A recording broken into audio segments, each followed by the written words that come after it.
mbokk yi salaamaaleykum ñu ngi leen di sant bu baax di leen gërëm rafetlu ànd beeg ñun ci ITV ñeent fukki simili ak juróom tegu ci juróom-benn waxtu bi simili leen ci xabaaru marax yi. la ci gën a fës tey di bés bu nu jagleel ci àdduna wërngal këpp jabet Sénégal itam desu ci gannaaw ndax lu toll ci ñeenti téeméer ak ñaar fukk ak ñaari million ci doomu aadama la jotal laal bi la jàngoro ci àdduna wërngal këpp ci mim réew di Sénégal ndar mooy diwaan bi nga xam ne boobu la jàngoro dañ ko fa gën a ràññee. fukk ak benn kuréel bootu ci société civile ci Sénégal di kuréel yoo xam ne dañuy xeex ak jëleefu doomu aadama daal di kon fësal seen naqar ci dogal bi nga xam ne bu ngi bàyyeekoo ci kuréel bi ëmb mbootaayu xeet yi lànk carré nag état bu Sénégal di doonu jëfee ndogal bi tukkee si ñoom jëm ci mbirum Karim Wade dañ ko daal di naqarlu ba noppi itam mer ba futu ci dàkkub magistrat bi di Moustapha Ka ak Samba Ndiaye Seck rax ci dolli ne lu jëm ci coow li jolli ci ñetteelu mandat bu njiitu réew Macky Sall nee nañ kon wax ji mateetu ko ndax moom Macky Sall ci boppam di njiitu réew mi tëj na wax ji ba noppi. ARTP gantal bëgg-bëgg fii ci mim réew ngir rek ay joxe clientam WhatsApp ci lu dul fay dara loolee nag bu nu sukkandikoo ci ñi nga xam ne seen xam-xam dafa màcc jëm ci wàllu wi nu mel nee nañu kon boobu la dogal tënku na ci yoon ñoom nag nee nañu kon desoo jëfandikoo lii di nga xam ne mooy WhatsApp ci mim réew wala boog internet yi Sénégal ci loo dul fay dara xel xalaatu ko dana ci dikk ni mu gën a yaatoo ci biir xabaar yi ak Ousmane Gueye kon mbokki loolu moo gën a fës ci xëtu xabaar yi nees bu ci lawoon dañu ci faram fàcce.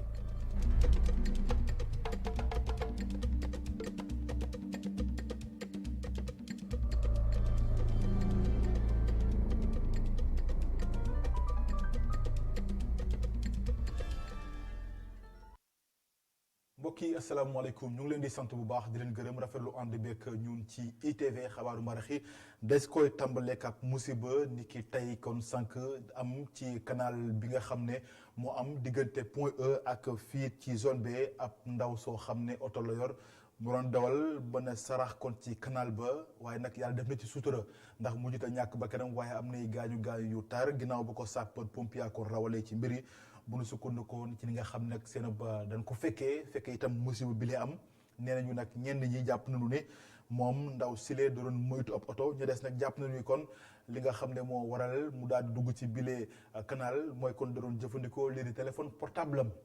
leneen ci wàllu xabaar mën na ko doon junj suñu waxtaan mu jëm ci tey di bés bu ñu jagleel wàllu jabet ci àdduna wër nga këpp xew-xew bi nag ñu ngi ko màggalee fële ca Pikine fii ci Ndakaaru rawatina nag ñu daal di tënku ci li nga xam ne mooy jabet ak njaboot gi kon taxawaay gan lañ ci war a mën a amee lu ci mënti am daal ay ñaax askan wi ci lu jëm ci boobu la jàngoro waaye tam fexe leen ñu mën a fàggandi ko ci boobu la jàngoro fës na lool ci boobu la ndaje ni ki tey ci banlieue bu Ndakaaru bu daal njàcc Omar Bokum. jabet doon na jàngoro boo xamante ne léegi mu ngi gën a law ci Sénégal. jàngoro boobu nag li ko waral mooy hyperglycémie clinique boo xamante ne mën na évoluer ba indi ay complications. dépistage précoce mooy meilleure solution. initiative bu bopp hôpital bi jëloon moo doon def pour les populations environnantes ak sunu maladie defal leen dépistage u diabète bi mais ak yi nga xam ne moom lay faral di àndal muy hypertension hypercholestérolémie cholestérol bu yëg ci yaram bi xoolaale obésité wala yaram bu bari. seet aussi urine yi est-ce que amul loo xam ne mandarga la ci neerin bi mu ngi commencé di sooxe donc prétexte bi nekkoon journée mondiale du diabète bi mais mu nekk loo xam ne en fait même au-delà de la journée mondiale il faut que les gens soient éveillés pour que régulièrement qu'ils puissent se dépister. ci àdduna bi toll nañ juróomi téeméeri ak fukk ak ñeenti millions ñoo xamante ne dañoo amee diabète ñoom docteurs yi jàpp ne ngir xeex jàngoro boobu dañoo war a am régime alimentaire bu baax. muy nekk luy law. buñ ci boolee ni dara ci loo xam ne mën na tax feebar boobu di law nekkul loo xam ne mu ngi dellu ginnaaw maanaam ñàkk yëngal yaram bi lekk loo xam ne dafay tax yaram bi bari suukar graisse bu ñu jàppee ne am na publicité yu bari yoo nga xam ne moom li muy ñaax ci nit ñi mooy ñu lekk lu saf suukar bari xorom ak yooyu foog publicité ñu wàññi ko il faut mais surtout ñu fexe conscientiser nit ñi conscientiser famille yi pour que borom kër yi mën a jël décision wu ne li ñuy lekk dafa war a sell jigéen ñi jàpp ci éduquer xale yi ci lekkinu mbedd bi ak yooyu noonu yooyu yëpp mooy mën a tax bu ñu màggee incidence yi nga xam ne moom la ñuy joytu yëpp di mën a wàññeeku ci population bi. ci journée mondiale bi ñu jagleel diabète ñoom médecins yi joxe nañ ay piste de solution ngir xeex jàngoro boobule ñu ngi ñaan askan wi ñu gën a farlu lekk bu baax waaye it boole ci di def sport. bu dal njàcc ginnaaw banlieue bu Ndakaaru dañuy dem ba ca Ndar Géej foofu itam xam ngeen ni ab kuréel bu bootu ngir xeex boobu lépp jàngoro di diabète moo fa daal di sampe ñoom nag lu nu bëgg mooy xamale askan wi boobu lépp jàngoro di diabète waaye itam amal nañu ay ceytu sa yaram te doo ci fay dara ci douane ba wala lépp nag ay junni wala ay téeméeri kon doomu aadama dikk nañu ngir xool seen yaram waaye itam gën a fàggandiku ci boobu lépp jàngoro ndax xam ngeen ne Ndar bokk na ci diwaan yi nga xam ne limub doomu aadama yi amee boobu la jàngoro dafa jéggi dayoo moom la Alioune Ale Thiam ci bëgg gu ñu bëgg jege askan wi moo tax association bi uuf mboolem ñi am feebaru diabète ci Ndar tànn nag paal ngir amal fa li nga xamante ni moo di ay journée de dépistage ak consultation gratuite ci lu ëpp 200 doomu aadama jot nañ leen saytu ci wàllub feebar boobee mu nekk nag mbir mu nga xamante ni kilifa yu yor wàllu wér-gi-yaram ci diwaan boobee rafetlu nañ ko lool. mooy diabète bi mooy feebaru suukar bi moo fi gën a bari et que wax nañ ko moom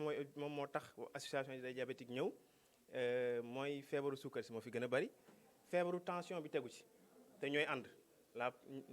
la plupart du temps ñoo xam ne dañoo am feebaru diabète day fekk amaale nañ feebaru tension am nañu si ñoo xam ne nag am nañ feebaru diabète kese am na si ñoo xam ne am nañ feebaru tension kese mais ñaari yooyu daal ñoo fi dominé. Ndar nag ñëpp xam nañ ni moo yor taux bi gën a rëy ci wàllub feebaru diabète ci Sénégal loolu tax na ñiy dund ak jàngoro jooju ñuy ñaan nguur gi ñu taxawal leen fii centre bu nga xamante ni mooy toppatoo seen wàllub wérgu yaram. yeneen tund yi dañ fay wax ni 3,4% ñoom am nañ seen centre de diabète mais Ndar de 1 fi la flambée bi ëppee nga am 12 et quelques voire 10,4% ba pare distance nekk ci kon centre bi day am ñaari wàll dana am wàllu fixé population bi ñi seen loxo jot seen dugg gannaaw ak ñi ko jotul ñëpp daañu mën a am seen fajukaay. bëgg gu ñu bëgg wisaare feebar bi tax na ba association des diabétiques bu Saint-Louis fas yéene amal nag ci fan yi ñu jëm conférence bu rëy ak doxantu bu nga xamante ni sensibilisation lañ ci jublu ci biir Ndar. Momar Alioune di ko gërëm des ba tey ci jàngoro suukar soosé di diabète ndax xam ngeen ne ci ndorteelu xabaar yi ma ngi leen ko doon junj lu toll nag ci 222 millions ci doomu aadama ñoo ko amee ci àdduna wërngal këpp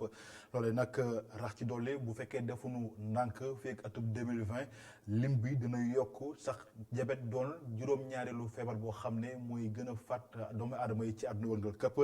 loolu itam rax ci dolli am na ay diabète yu bëri yoo xamante ne ni dafa du benn maanaam daal kon bu ci nekk ak diabète bi nga xam ne moom moo ci am loolee nag tey lañ ko daal di fësal ci bés bu ñu ko jagleel ñu ànd ci Moustapha Gabor Diop ci leeral. diabète wala hyperglycémie chronique doon benn feebar boo xamante ne kenn mënu ko faj waaye mën nañ ko saytu nga am diabète mooy ni hormone bi ñu duppee insuline doyul sa yaram wala sa yaram mënu ko jëfandikoo loolu nag day tax suukar bi nekk ci sa deret kawe ñetti xeetu diabète a am bi njëkk xale yi lay laal. moom mooy diabètu xale yi diabète boobu nag day manqué insuline moo tax nag diabétique yooyu nga xam ne type 1 dañu war a jël insuline ci seen giiru dund waaw waruñu jël insuline rek dem ba ci biir nekk mag bàyyi ko ñooñu dañu war a jël insuline ci seen giiru dund. type 2 wu diabète nag mu ngi laal 85% population diabétique yi. diabète de type 2 moom mooy ñëw en général 40 ans 45 ans voire même 35 ans ñooñu type de diabète mooy ñoo xam ne dañuy dund ak seen en général seen parents dañoo am diabète wala ñu taay wala ñu am yeneen maladie yoo xam ne dañu ànd ak moom mooy hypertension artérielle te yéen a ngi koy gis bu bari. type 3 wu diabète jigéen ñi ëmb lay gën a dal. ne dafay feeñ ci biir ëmb diabète yooyu sage-femme yi ñu ngi koy dépister parce que diabète boobu mën na wër mais lu ci gën a bare dafa bare ay complications yoo xam ne maanaam ay ëmb yu yàqu wala mu nga wasin ay xale yoo xam ne dañoo taay mooy lu ñuy wax ay macrosomie fatale heureusement nag yooyu fi mu ne nii ñu ngi koy dépister te sage-femme bi ñu ngi koy def bu baax a baax. bu ñu sukkandikoo ci docteur Djibril Sow nit ku ne war nga saytu suukar bi nekk ci sa yaram ndax diabète type 2 nit mën na ko am lu yàgg te du ci xam dara. Moustapha Gabar Diop jërëjëf kon ginnaaw wàllub feebaru suukar si addu ci leneen ci wàllu politique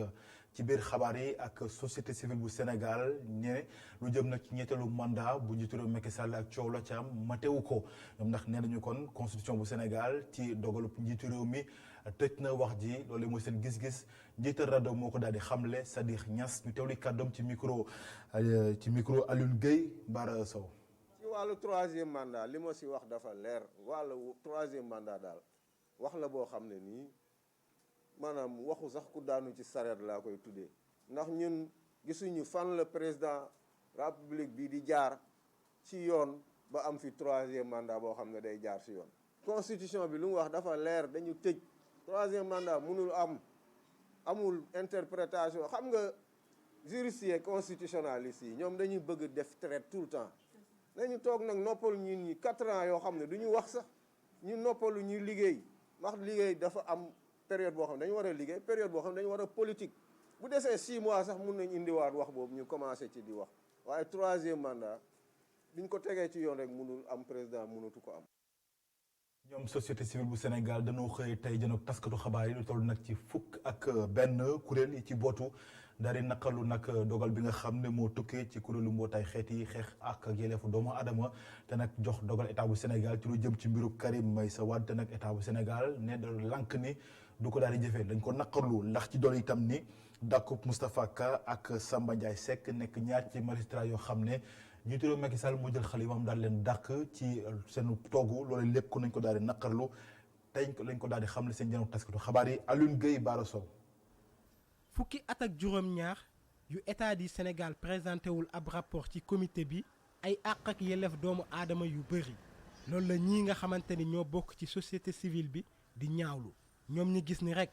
état du Sénégal dafa war a wàccoog li mu signé waa comité bi. nee na état bi fii ak 24 mois na régler problème yi décès yi am ci prison ñi ñu téye ci prison yi mu leeral ko. mu am enquête yu leer ñu xam lan moo waral décès yi nee na état bi situation réfugiés yi nekk fii Sénégal mooy daw làqu yi ak demandeur d'asile yi na ko régler parce que li tax mooy dafa am loi boo xam ne c'est état bi daf ko préparé woon bu yàgg te loi bi dafa xaw a yàgg ci tiroir yi saa bu ñu fa demee diggee fa ne dina génn te du génn nee nañ dans 24 mois na ko régler parce que loolu dafa am conséquence ci ñoom ni ñuy dundee Sénégal te conséquences yu négatives la. nee na aussi exploitation xale yi ak maltraitance yi surtout mbirum taalibe yi nee nañ na ko état bi réglé 24 mois lañ ko may pour loolu. lu jëm ci mbirum Karim Wade ñoom ñii di xeex àq ak yelleefu doomu aadama fii ci Sénégal di wax ni na état bi respecté li pacte bi wax. daaw ci weerum octobre ñaar fukki fan ak ñaar 2018 comité bi dafa waxoon état bi mu ne ko. parce que état bi def fa layoo woon ak Karim Wade bi muy rendre constatation yi mu ne état bi da nga violer paragraphe 5 bu article 14 du pacte mu ne état bi non seulement na nga régler kaawu Karim Wade waxul Karim moo def wala deful waxul amnistie ko waxul leneen dene recours utile bi mu waroon a am pour mën a def appel kere yi mayu ko loolu la wax état bi ne demal nga régler. ñoom waa société civile di ñaawlu li ñu dàq ñaari magistrat yi demoon fële ca Genève ñu gis ni rek dafa mel ni dëgg gi ñu wax moo leen sànk. ci principe bi autorité mooy nommé moom mooy dindi mais nag bu koy def am na forme yu mu war a respecté seen mbokki magistrat yi génnee nañ communiqué ñu ne ministre bi respecté wul forme yi dégguñ fenn it fuñ ñu prouvé nag ne respecté nañ forme yi. loolu daal ñun suivre nañ ko ci débat bi mais beneen yoon buñ koy def baax na ñuy respecter forme yi parce que loi yi aussi moom moo ñu tënk moo tënk ministre bi moom moo tënk ñeneen. ñoom ñuy xeex lu jëm ci àq ak yelleefu doomu aadama fii ci Sénégal àddu nañ lu jëm ci mbiru njiitu réew Tchad ba fi nekkoon waaye tamit wax nañu ci ngóor jigéen ñoom ñuy wax ni rek tey suba wala ginnaaw suba ñoom nanguwuñu ñu daganal ko fii ci Sénégal. Alioune Gueye di ko gërëm ARTP gontal bëgg free mooy opérateur bu yees bi nga xam ne moo nekk fii ci réew mi moom nag la mu bëggoon ci clientam mooy ñu mën a jëfandikoo lii di internet rawatina WhatsApp ci lu ñu dul fay dara loolu nag ARTP ko da ko daal di gontal waaye bu ñu sukkandikoo ci ñi nga xam ne seen xam-xam dafa màcc jëm ci wàllu bi loolee kon dogal la boo xam ne ARTP ci yoon dëgg la ko teg loolee ñu jàpp itam ni loolee di maanaam kon jëfandikoo internet ci loolu fay dara ci mim réew xel sax da koo xalaatul loolee mooy gis-gisu ñi nga xam ne seen xam-xam dafa màcc jëm ci ñu teelu ci leeral Ousmane Gueye Cheikhou Gaye. léegi leer na Free amatul benn liberté joxe gratuitement WhatsApp maanaam ñi koy jëfandikoo bañ a fay ay données maanaam jënd ay paas ARTP daal dina tere lu nu men muy mesure boo xam ne Alex Corentin mu ngi koy rafetlu bu baax a baax. li ARTP wax dafa ne su fekkee ne da nga dem WhatsApp maanaam sa forfait jeex na li nga war a jugg ci internet sa forfait bi jeex na su jeexee warootoo am loo xam ne mun na màngoog internet parce que lépp nga war a am donc su jàngat ci offre bi mooy soo déggee lu ñuy wax ne WhatsApp gratuit mooy su fekkee ne amatoo internet maanaam sa forfait jeex na Free dafa waxoon ne mun ngaa continuer di utiliser WhatsApp mais WhatsApp service internet la donc màngoowul ak neutralité du net bu mu nekk ci code de télécom bi boo xam ne dafa wax ne soo amee internet lu munti dem war nga ko jot donc loolu moo tax ñu ne gratuit bi ce n'est pas internet c'est pas WhatsApp dafa gratuit parce que WhatsApp moom dafa mos a ne gratuit mais gratuité bi opérateur bi di offrir maanaam fi dootoo fay forfait pour mun a egg ci internet loolu ne màngoowul ak li texte yi wax. jàngalekat bi ci école polytechnique bu Ndakaaru ci université Cheikh Anta Diop ñu jàppee ko ci ñi njëkk fës ci internet ci réew mi bokk itam ci ñi bind code télécom Sénégal bu 2011 moom muy ñëwaat ci lu ñuy wax neutralité du net ak njëriñ bi nga xam ne am na ko ci secteur bi. neutralité du net mooy loo xam ne yàgg nañ ko xeex ci biir dëkk bi maanaam ci société civile ak consommateur yi dañoo ne su fekkee ne internet da nga war a dugg ci internet lu munta am ci internet war nga ci mun a jot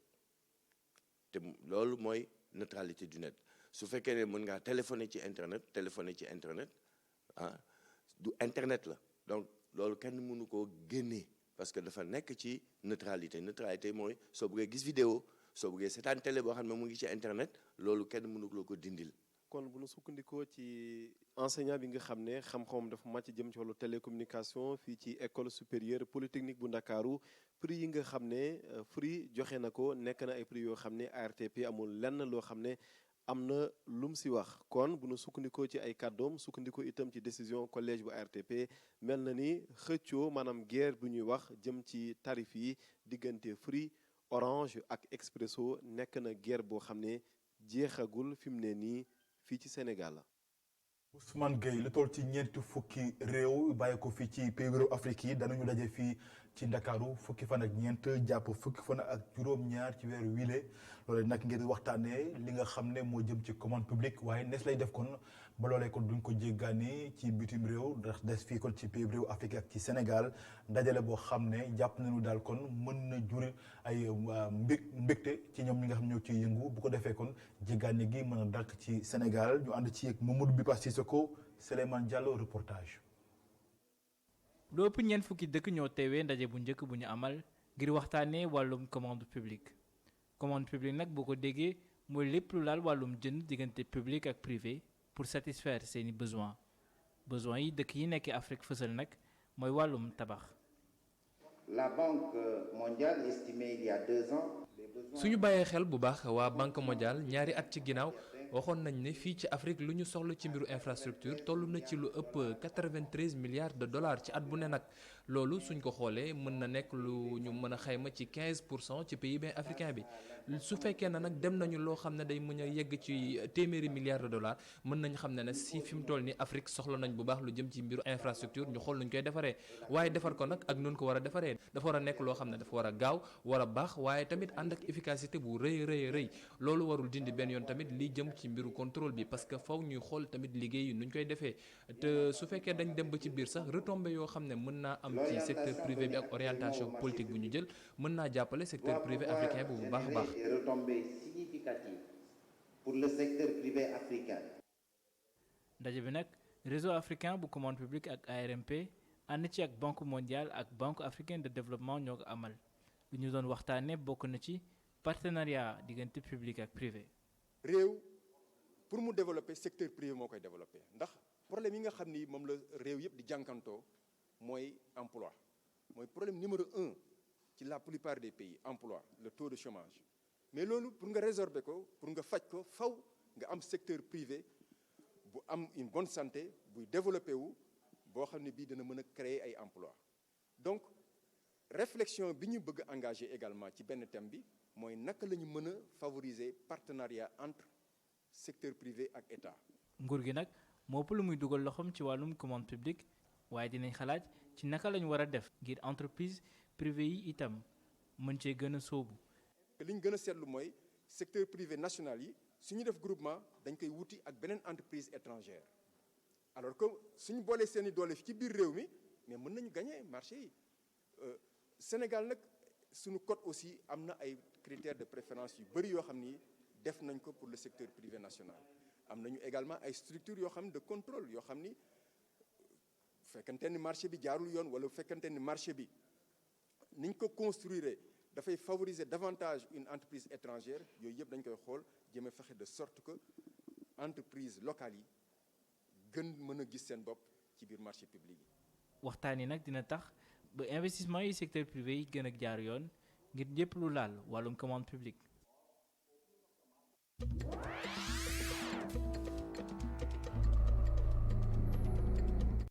laccum bitim réew ci leeral Abdourahmane Ly. tàmbali xibaaru bitim réew yi ngir waxtaanee li nga xamante ne moo di terrorisme bi nga xamante ne mi ngi def ay njaaxum ci àdduna gi rawatina ci Afrique ak ay groupe jihadiste ngir xeex boobee mbir nag il faut ay moyens yu bëri ay financement nag digoon nañ leen ko wante ba léegi jotaguñu si ñooñee ñooy ñi nga xamante ni ñooy dëkk yi nga xamante ne ñoo bokk G5 Sahel te njiitu réewu Tchad bii ni naxarlu ko loolu jëm ci ñi nga xamante ne ñooy waa communauté internationale ngir ñaari njiitu réew yooyu nag mbir mile ñàkk solidarité la bu tukkee ci waa communauté internationale bi nga xamante ne ba nii yëkkatiwu sax benn baaraamam ngir jéem a respecté li nga xamante ne moom la diggoon ak ñoom même bu fekkee ni ñu ngi leen di bàyyi xel bu baax maanaam lépp li nga xamante ne wax nañu ko dinañ leen déglu ñii di waa G5 Sahel nag mu di benn cadre institutionnel bi nga xamante ne taxawaloon nañ ko ci atum 2014 dëkk yi ko taxawal nag nekk Mauritanie Mali Niger ak Tchad daanaka jamono ji mënatuñu xaar bu ñu sukkandikoo si ki nga xamante ne mooy jiitu Mali gi di Ibrahima Boubacar Keïta gannaaw bu mu jaaree woon France di fàttali ñi nga xamante ne ñooy waa communauté internationale li nga xamante ne moom la diggoon.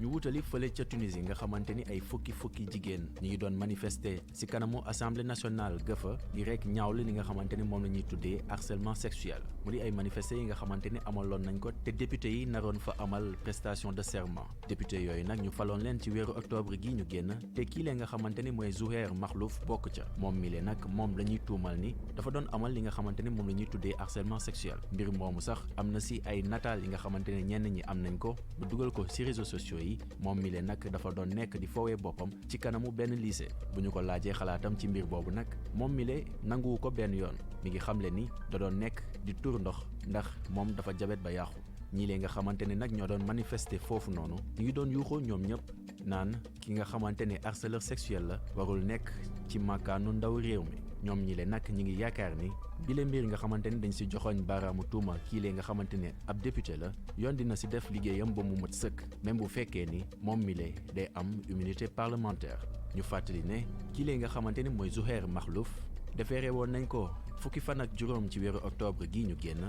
balaa ñu koy bàyyiwaat.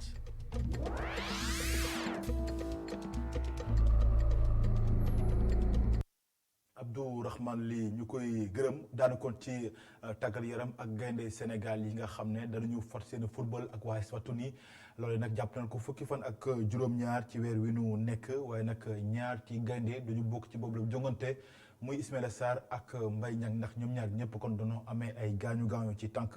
fédération sénégalaise bu football moo joxe bile xabaar loolu nag ñeel éliminatoire yu Cameroun 2021 des ba tey ci boobu la jongante ndax xam ngeen ne kon gaynde Sénégal yi démb ñu daal di duma waa Congo 2-0 Aliou Cissé nag ne kontaan na lool ci bire résultat ba noppi ne woon ne kon la muy xaar koy mooy jongante yi di ñëw gaynde yi def ci taxawaay gu mucc ayib Valdo Candido moom mooy entraîneur maanaam ki tàggat waa Congo moom mi nag nee na kon gaynde Sénégal yi ñoo mën fuuf ay joueuram ngeen teewlu seen kaddu ci micro Malick Thiandoum. Ce fut un match.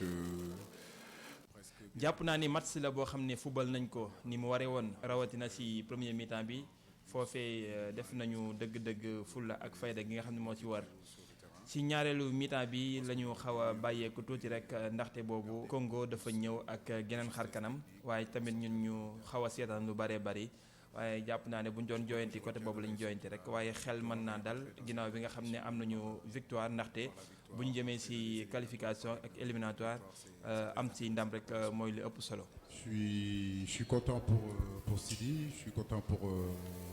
Habib. waaw Habib Diallo ak Sidi Sarr dama leen di ndokkeel bu baax a baax di leen delloo njukkal kontaan naa ci ñoom lool. waaye lu leen jéggi kontaan naa ci groupe bi yëpp ndaxte bu ñuy wax équipe daanaka joueurs yi yëpp la fukki joueurs yi ak benn yëpp ak ñaar ñi nga xam ne ñoo leen fekk ci deuxième mi-temps bi di remplaçant yi ñoom ñëpp la ñuy delloo njukkal tey di rafetlu bu baax a baax taxawaay bi nga xam ne moom la ñu taxawee yaakaar naa bu ñuy sant du ñu sant individuellement waaye ñëpp la ñuy boole sant leen ñoom ñëpp. Mais je félicite l'ensemble des garçons qui ont participé à cette rencontre-là. Face à l'équipe comme équipe du Sénégal. lu ñu xaaroon la ndaxte kuy dajeek équipe bu mel ni Sénégal te mu noon équipe boo xam ne am na expérience yàgg naa football am na ay joueurs yu mag digganteem ak Congo dafay mel ni tolloowuñu doole. loolee mooy li nga xam ne moom la ñu seetlu tey ñun li ñu war rek moo di gën a góorgóorluwaat bu baax a baax ci match yi nga xam ne moo nekk suñu kanam xool naka la ñu mën a def ba mën a qualifier. Qualifié pour la CAN 2021. mbégteeb Aliou Cissé wàcc ba ci Sadio Mané ak Krépin Diatta ñaari gaynde yi kon ne seenub gët teg nañ ko bele yoon ci jongante bi ñu war a sekk ak Eswatini loolee fukki fan ak juróom-ñaar ci weeru octobre ci weeru novembre gi ñu nekk lay doon ñu teewlu seen kaddu ba tey ci micro Mari Thiandoum Augustin Mandan. Honnêtement c'est résultat bi moom ñun kontaan nañ ci nekk na résultat bu baax boo xam ne dafay baax ci moralu équipe bi sax c'est vrai que ne mënoon nañu def lu gën a bëri lii nii waaye joué nañu premier mi-temps bi am nañu football ak équipe bale def ba dugal ñaari but loolu nekk na lu baax loo xam ne dinañu jàppale ci desitu compétition bi am nañu 3 points nañu xool nañu gën a liggéeyee rek. Bon, on est content d'avoir gagné ce match. waaw ndam bi moom nekk na ndam boo xam ne ndam bu baax la ndax dañuy jàppale ci moral bi ñu xam nan la ñuy gën a defee c'est vrai que ne match bi nag nekkul woon lu yomb comme ni ko ñu bëri di xalaatee waaye ci biir terrain bi ñun def nañu lu ñu war football nañu topp consigne coach bi. Ça a été un peu difficile mais bon on s'en est sorti. leneen tamit mooy match bi di ñëw nekk na loo xam ne dañ koy jël ak fula ak fayda def luñ ci war ngir xool nan la ñuy def ba am ci aussi yeneen 3 points loolu lañ bëgg avancer au fur et à mesure ñuy mënti avancer ci éliminatoire yi la. C'est de continuer à bosser. kon kaddu ko Sadio Mané ak Krépin Diatta moo laaj xabaaru maraxi sant leen bu baax mbokk ci ànd beeg ñun ci ITV gërëm ñëpp ñuy jàpp ci xabaar yi ba mu daal di yemb gërëm leen ci teewlu bi rédaction bi jox leen dox daje 19h45 ci xabaar yi ci tubaab ci gàttal ak Assane Gueye 20h30 kenn waskan wi Khalifa Diakhaté ma jox leen dox daje minuit bu ci lande ci jukkib xabaar yi fii ak boobu ngeen wéy di ànd suñu programme ci ITV ndax mbiri ngi ci jërë ngeen jëf.